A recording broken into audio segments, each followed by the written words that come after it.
The group of frogs. One day, a group of frogs was hopping through the forest when suddenly, two of them fell into a deep pit.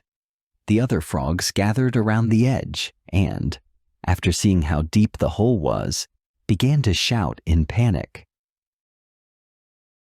"There's no way out. You'll never make it. It's hopeless. Just give up." Despite the discouraging words, the two frogs tried to jump out of the pit. They leapt with all their strength, but the crowd kept yelling, "You're wasting your time. You'll never succeed." Eventually, one of the frogs gave in to despair.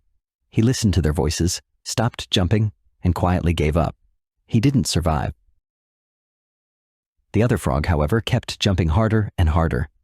The crowd shouted even louder, begging him to stop, thinking he was hurting himself. But the frog jumped higher and higher, until finally, he made it out. The other frogs were stunned.